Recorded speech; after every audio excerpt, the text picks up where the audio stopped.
What's going on, guys? It is Nick from Lively Outdoors, and I'm here to talk about this little beauty right here. Whenever I saw this come out at SHOT Show, I was very excited. FN hasn't released a micro compact yet. This is truly a micro compact. It's basically pretty much give or take the size of a P365 standard model, except with a lot smoother trigger. The trigger on this thing is awesome, all due to a internal hammer. So you've actually got a firing pin and an internal hammer. I'll show you all that here in a minute. I was very excited about this coming out. I had all the gun shops here trying to find one, and Gun City happened on to one. Got the first one in Fort Smith. Went out there at lunch, got it, picked it up. Done deal. That's over. You got an 11 round mag, and you've got a 15 round mag.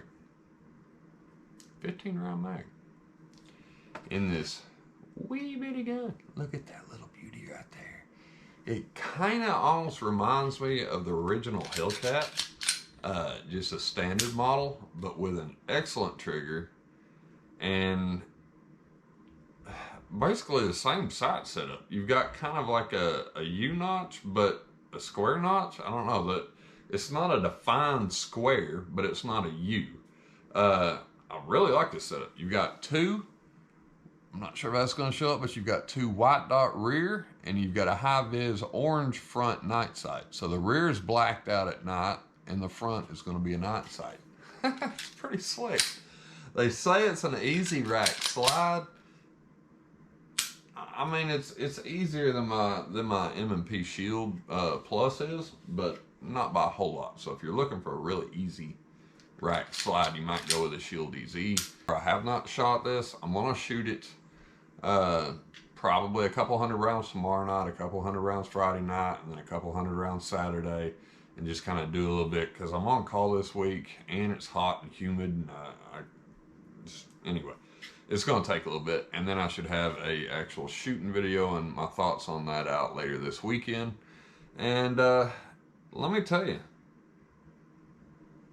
if it shoots as good as it feels, this gun's going to be awesome. Now, it may not be for everybody. The grip is really small, and I mean, I've got large hands. I mean, you can see how, yeah, my camera went off, but you can see how big the actual gun is. I mean, it's a little bitty dude.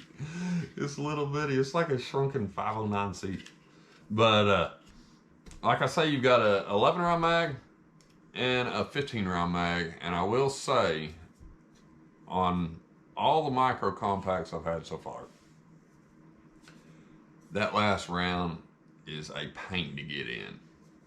These, the last round on the 11 round and the 15 round, the last round was just as easy as the first one to get in.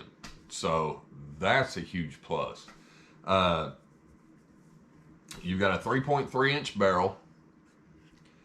You've got, I opted for the one without the optic cut because I'm not going to put a red dot on this. What you get in the box is you get a 15 round mag, you get 11 round mag, you get the gun, a user's manual, and some card to confirm your purchase. I believe that's it. And then this little tray and a FM lock.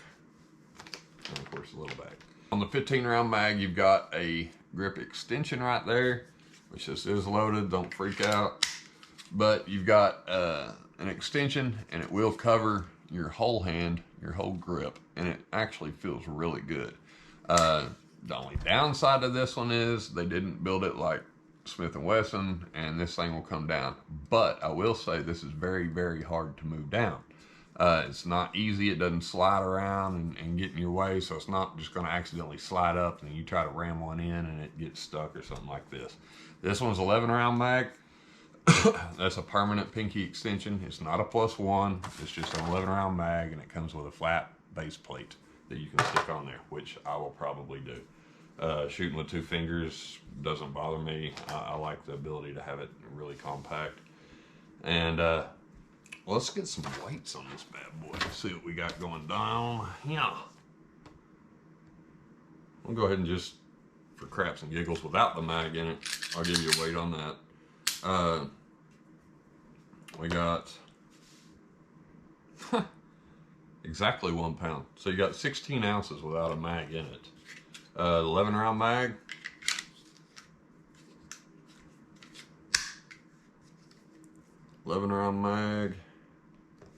With, let's see, I threw another round out here somewhere. Here it is.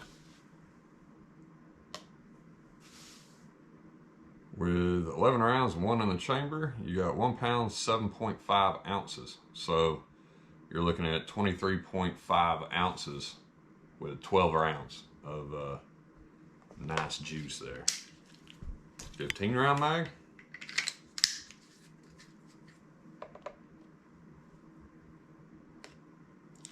You've got 25.7 ounces. Dang, 16 rounds and basically 25 ounces. That's insane. Okay, so you've got a takedown lever right here. That's how you take this bad boy down. You're gonna take one, rack it back, make sure it's empty, nothing in here, nothing in the mag. And you got to get a very, very firm pull on that takedown lever, especially the first time, because I actually had to use a Glock takedown tool. I'm probably not going to get monetized on this video because I'm taking this crap apart. I don't know. What's different about this one on internals than normally, like a Glock or a HK or SIG or M&P Shield, mechanics and all that, this is an internal hammer. This is not a striker fired pistol. It's an internal hammer. So you've got instead of a striker, you've actually got a firing pin. There is a difference. You've got a channel in the back right here where your actual hammer will move. On the back of the slide, you're missing the plate like you would on a striker. You don't have anything there, which in all honesty is pretty awesome because no dirt can get in there or anything like that. I mean, I'm sure it could if it was small enough and liquid enough.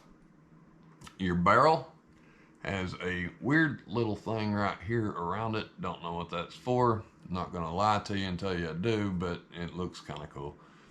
You won't see that whenever the gun's cycling or anything, but I don't know if it's like just to beef up the chamber right there or what. But the feed ramp is polished, your chamber is polished, and it looks highly polished. It's very, very good quality. You got a highly polished chamber, highly polished feed ramp.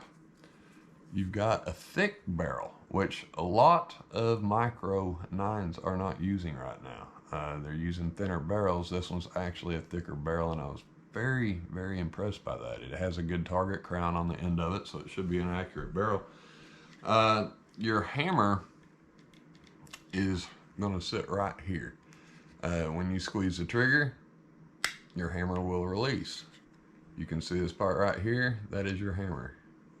So it will cock back, and that's your hammer sitting right there. You're not gonna have a tang on your trigger bar to push your striker back to release it and do all that. This is just straight. When you pull it back, that's one thing that makes this trigger so smooth. I mean, there's no crap in this trigger at all. It will just throw forward, hit your firing pin, platforms like a 1911, something like that. It's a pretty dang well thought out pistol, and it's different. That's what I liked about it. When they said it had an internal hammer, I thought, all right, at least FN's doing something different. Because I like the 509, not fond of the trigger. The trigger sucks. I even checked out that like competition model. I looked at it and I thought about getting it, and the trigger was awful in my opinion. I don't like gritty triggers. I'm not picky on triggers, but I don't like gritty triggers. And like the SIGs have a good trigger, but they're gritty once you get to that wall with it, kind of a little short break. But this is a whole different ball game. I'm telling you guys, you really need to check this bad boy out. The texture on here is going to be like a stippled pattern on the sides, and then you've got squared type texturing on the back and the front. you've got a dual captive recoil spring, but it's not like the normal dual recoil springs I've seen. I mean, they're not going to be thicker up here and smaller down here. You just got a smaller wire spring on the inside and a larger wire spring on the outside, and it appears to be plastic and stainless, which is, in my opinion, a little odd. Now, this is the only kind of downside. It's not really a downside, but it could be, could potentially be. I mean, it's not on like 1911s and stuff like that, but and on most HKs and all that sort of thing. But you could manually cock your hammer if you needed to. On something like this, being an internal hammer and not a striker fired pistol, if you're new to this sort of setup and all that, if you are used to racking your gun like that, and you just rack it like that and pull the trigger just to dry fire it, this isn't going to fire. It's not going to go off. This will have to be all the way to the back and release to the front in order for it to go off. The reason for that being, your hammer has to go all the way down and lock into your sear. So it has to go all the way back and then it will click off. If you bring it back that far, well, if you bring it back that far, it's not going to go off. It won't do anything. So be aware of that. If you get one of these and you just kind of rack it like you would a Glock or something like that and the trigger doesn't work, just remember, you've got to rack it all the way back because it is different. It does have a hammer, which I love. I mean, I think that's awesome, to be honest, 100% honest. This little thing is kind of a step in the right direction, in my opinion. I love striker fired pistols, but the triggers need to be better on them. And this, if people built off this gun and thought, internal hammers, let's try that. And then they start perfecting it and they start getting better at it. And then you've got really, really good triggers on small guns like this. And you got more and more companies making them. That's pretty awesome. All right. I'm telling you guys, this thing's got a good trigger. It has a very, very good trigger.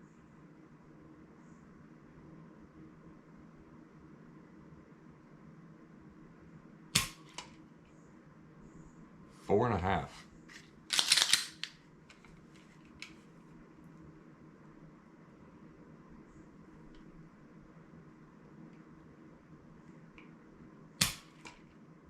Four and a half. I mean, it's both times dead on. 4.5. Don't know if you're gonna be able to read that. So I mean, this trigger's and on top of being really, really smooth and just rolling over like that, this thing shoots, guys. This may knock every carry gun I have out of the park.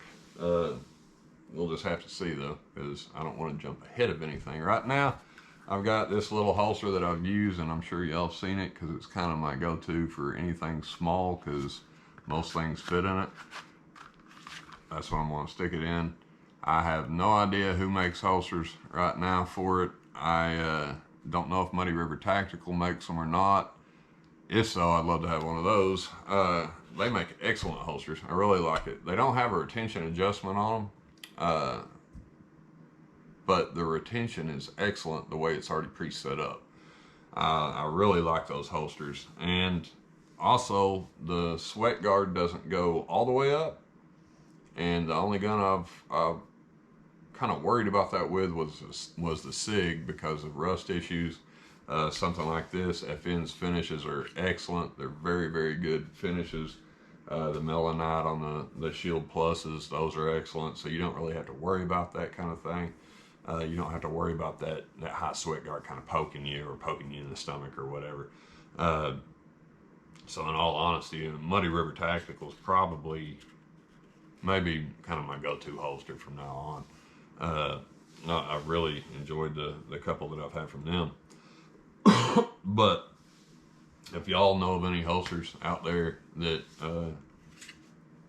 are made for the FN Reflex, let me know, because I would definitely like to know. The rail, let's discuss the rail. The rail's basically like a Glock rail. So I'm thinking the TLR 7 sub would fit fine. It fit just fine on there. Not 100% sure, but it's cut just like a 43X MOS or something like that. Looks to be just the same kind of cut and size. So, like I said, I'm gonna be shooting the crap out of this the next few nights. I'm gonna wait until it gets, you know, a little cooler in the evening time till I go out there. But I'm gonna shoot 200, then I'll shoot 200, then I'll shoot 200, and then do a final kind of sit down of what I thought about the shooting and everything, because I don't want to get everybody too hyped out to where they want to hunt this down and then the things suck, jam and break and all that. Because that has happened before. I've been like, oh, this is an awesome gun. I've shot, you know, 500 rounds to this, and then the next 200 rounds sucked. You just never know. That's just kind of the way guns go. And I apologize if something's happened, you know, like my, and you've gone out and bought it, but like my Sig Macro Tac Ops, I absolutely love that gun. But after carrying it in Arkansas humidity for maybe 4 or 5 days, right through there, rusted. And I was able to get it off with, you know, a wet lube rag, and it's fine. It may come back, I don't know, but I probably won't carry that in the summer. It'll probably turn into a winter carry gun. So I'm still kind of on the hunt for summer carry, which brings me to this gun is what I've been carrying, the Shield Plus, and now if it shoots good, may get wiped out by this little bad boy right here, because I really like it, and I really like FN. I really like Smith & Wesson and FN, to be honest, and Glock, and I pretty much love every gun. There's not too many gun manufacturers I don't like. It's a hair shorter than the Sig 365, but the barrel's a hair longer than the 365, so you got a little bit longer slide. So it's kind of like a, I don't know, it's kind of a cross between a, as far as size wise, like a 365 height with almost a 365 XL barrel, but not quite. I don't know, it's pretty cool. It's just kind of like in the middle, but you have an actual ability to hook a normal light on there, like a TLR7 sub or something like that. Not something that's, you know, has to be made for that. But this trigger, guys, I mean, I don't know if you can see this. We'll do this real quick, but there's your brake. And this is just, it's so smooth. I don't know if you can hear this. I mean, listen to it. There's no grit. No grit. There's your wall. Brake.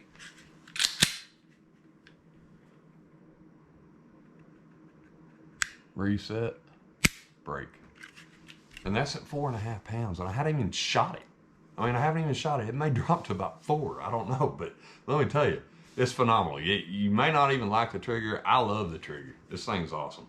Anyway, guys, that's it for now. I'll see y'all later this weekend whenever I shoot the living piss out of this gun, and y'all get to hear back about it, whether I think it sucks or I like it, or if it's actually my new carry gun, because it very well could be.